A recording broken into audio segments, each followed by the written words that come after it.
السلام عليكم ورحمة الله وبركاته. إجولي أرومو أكم جرتان نجيا كيساني غافي نموت هدو فولا سورة كينيارت أكمتي ألابا أرومو ديبو دندينيا جتني هدون كيسان نغافتني جرتو توكو توكوف غافي ديبسون هدو الفاتا akka hunda keessaniif deebii ta'uu danda'utti viidiyoo kana qabadhee isiniif dhiyaadheetiin jira. Viidiyoo kana fuula Facebook kiyya akkasumas gama YouTube channel kiyya Obsaa Tiknoo irratti isiniif gadhiisa.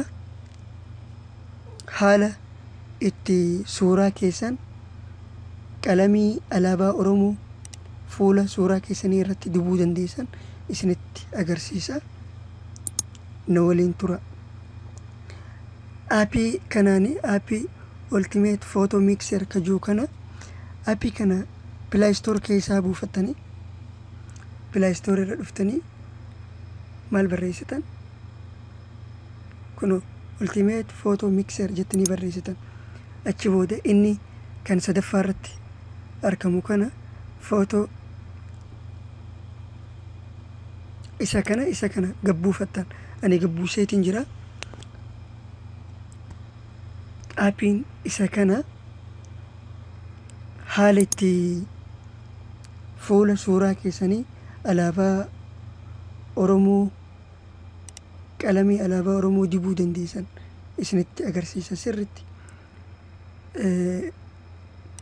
Garuu osoo gara appichaatti hin dabarreen duratti warroonni hanga irraa YouTube channel kiyya subscribe hin godhin akka dhuftanii subscribe gootanii viidiyoolee adda addaa ani asirratti dabarsu viidiyoo waa'ee appilikeeshinoota mobaayilota teknoolojii ta'an asirratti dabarsu akka dhuftanii asirraa barattan isin affeera. YouTube kiyya subscribe godhuuf Obsaa Tiknoo jettanii barreessitan san booda yeroo tokkoof irratti tuqtan achi booda subscribe jee akka diimatee jiru kana yeroo tokkoof irratti tuqtan san booda qastii kana yeroo tokkoof jarasa kana tuutan viidiyooleen ani asirratti dabarsu notification akka isiniif dhufu taasisaa jechuu isa kana irratti tuqun. Okay, amma haala itti suuraa keessan alaabaa Oromoo fuula keessan dibuu dandeessan isinitti agarsiisa. Sirriitti nu hordofa. Yeroo tokkoof appicha kana irratti tuqtanii achi booda haala kanatti isiniif banama. Erga haala kanatti isiniin banamee booda maal gootan backgroundis kajuu kana irratti yeroo tokkoof tuqtan san booda asirratti dhuftanii yeroo tokkoof tuqtan san booda galerii kajuu kana irratti tuqtan achi booda galerii keessaa suuraa keessan filattanii jechuudha. Ani mee suuraa kanaan filadha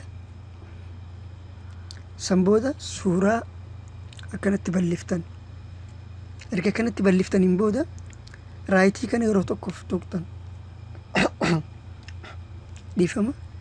Erga suuraan akkanatti isinii bal'ateen booda maal gootan alaabaa san fuula keessan irra fiduudhaaf footos kajuu kana irratti yeroo tokkoof tuqtan achi booda galerii kajuu kana irratti tuqtan san booda mallee galerii tuqtan san booda alaabaa dhuftanii filattanii jechuudha.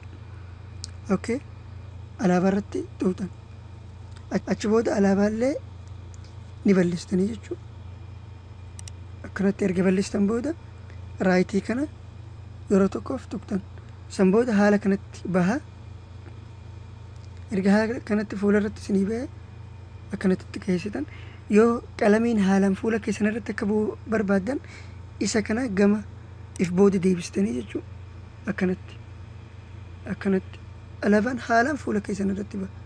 Garuu khafiifatti akka bahu yoo barbaaddan suuta akkanatti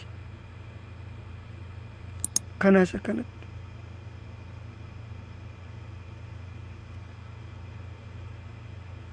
haala kanaan akkam haala kanaan bareedaa jechuu akkanatti akkana godhatanii bal'isuu barbaaddanis akkanas bal'istanii erga akkas gootan booda erga akka barbaadanitti sirreessitan booda erga xumurtan raayitii isa gubbaa irratti jiru kana yeroo tokkoof tuutanii san booda seef kajuu kana irratti tuutan yeroo tokkoof halas achi booda seef ta'ee jira. Isa argatan galerii keessan keessa seenaan ni jira jechuudha. Kunuuti suuraan amma qalamii dibne isa kana ture. Achi booda fuutanii fuula feesbuuka keessanii profaayila keessan irra kaa'achuu dandeessanii jechuudha. Okay, haala biraatii jira ammallee kuni beeksisa irraa deebitan. Okay, haala biraatii jira ammallee irraa deebitan haariyatti ammallee irratti xuutanii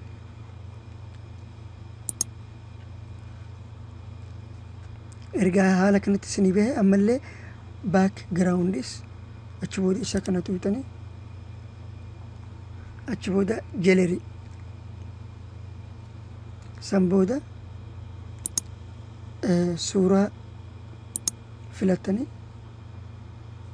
achi booda suuraa akkuma roofu bal'iftan san booda maal gootan raayitii isa jala irratti harkamoo kana irratti yeroo tokkoof dhoowwitanii san booda haala kanatti erga baafattan akkuma roofu jechuudha footoos san booda galerii san booda ammallee galerii irratti xuutanii achi booda alaabaa dhuftanii filattanii jechuudha akkuma roofu tole erga kana gootan booda kana kanatti bal'iftanii achi booda kanatti gootan. Amma alaabaa kana bal'iseetiin of maddii kaa'uu barbaada. Isa kana if booda deebistanii jechuudha. Isa kana akkanatti if booda deebiftan achi booda alaabaa akkana gootan.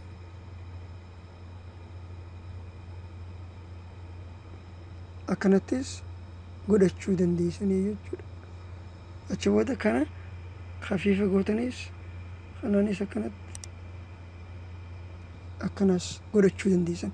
Erga akka barbaadanitti gootan booda maal gootan raayitii kana irratti xuutan achi booda seef kajuu kana irratti xuutan suuraan seef tahee galerii keenya keessatti nuuf bu'aa jechuudha.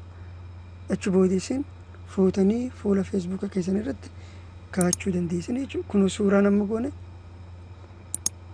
isa kana haala kanatti sirreeffachuu dandeessanii jechuudha. Waan gaarii tokko akka bartan abdiin qaba. Viidiyoolee adda addaa viidiyoolee barumsa adda addaa qabu argachuuf YouTube channel keenya subscribe godhaa. Viidiyoolee YouTube irratti isiniif maxxansu like godhaa. Maaliif like namoota hedduu bira akka gahu taasisaa jechuudha. Kanuma kaniin arraaf qabadhee isiniif dhufe viidiyoo biroo waliin hanga walitti deebinu turtii gaarii nagaannaaf tura. Assalaamu alaykum wa rahmatullahi wa barakatuh.